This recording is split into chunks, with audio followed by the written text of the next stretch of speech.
Nigel. How are you? Good evening. Very well, thank you. Well, you promised the people a political earthquake. How are things going in the UK?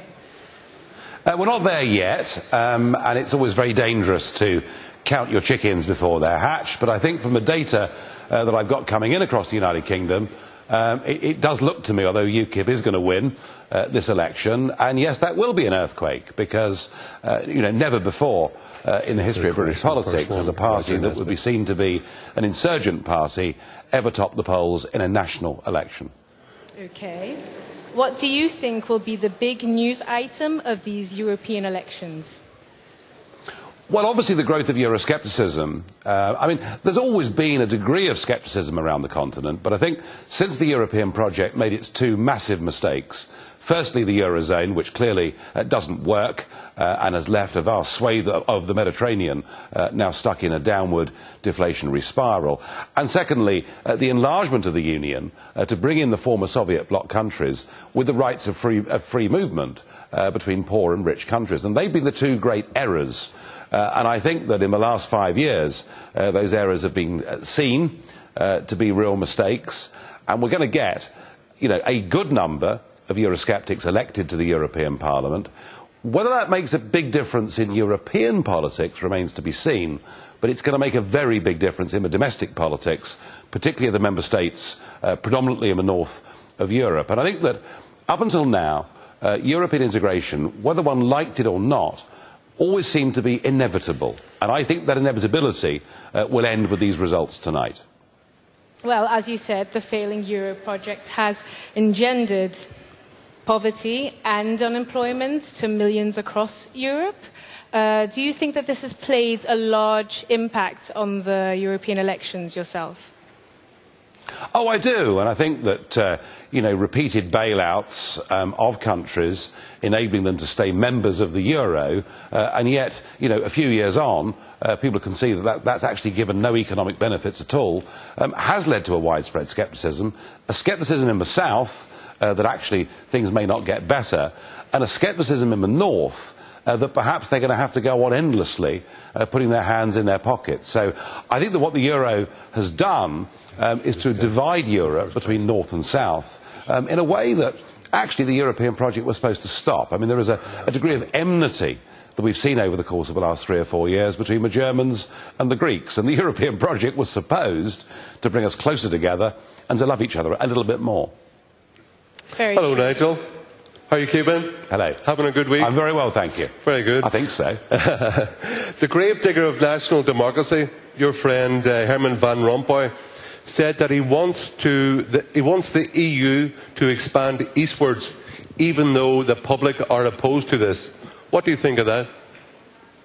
Well, I think the European Union, as I said already, one of its historic errors was to expand too far to the east and to let in the former Soviet bloc countries, and to do that with free movement of people when the minimum wage in Britain is 9 times that of Romania, perhaps explains why there is depopulation going on. But what really worries me is we have an emerging European Union foreign policy, and my goodness me, haven't we seen that played out in the Ukraine?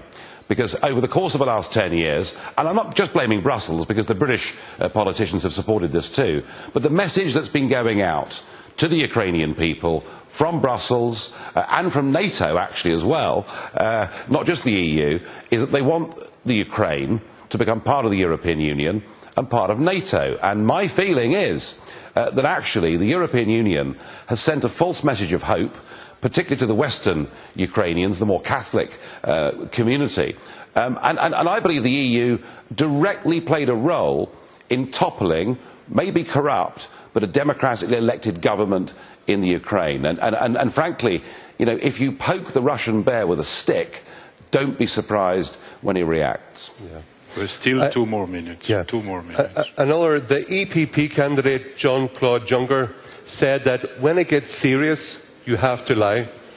Is it good that this man would be in charge of an EU communication budget of €2.4 billion per year? Well, it wouldn't inspire much confidence, would it? But then again, the whole European project's been a lie from the start, in my view, because it was sold to people as being about trade and cooperation. The people were never honestly told that it was about forming a new United States of Europe. And when it really came to the crunch, in 2005, and there was a referendum on the Constitution, the French rejected it, the Dutch rejected it, many of the rest of us, given the chance, would have rejected it. And what did they do in Brussels? They rebranded it as the Lisbon Treaty. They didn't surrender a single power, and they carried on with the project of integration. And ever since that day, I've had no respect for the project at all. I don't just want Britain to leave the European Union, I want Europe to leave the European Union. I don't believe that flag, that anthem, and that president, whose name no one knows, really represent what Europe should be. It's time for just one short question. Roger Nesbitt, Okay. Roger. Sky News, please. Robert Nesbitt of Sky News. Yeah. Yep. Two quick questions, if I may, Mr. Farage. One question. Well, you talked about the big prize being trying to disrupt the new Commission. Is that what you intend to do with your allies in the European Parliament, to try to block the Commission, whoever is proposed to be running it?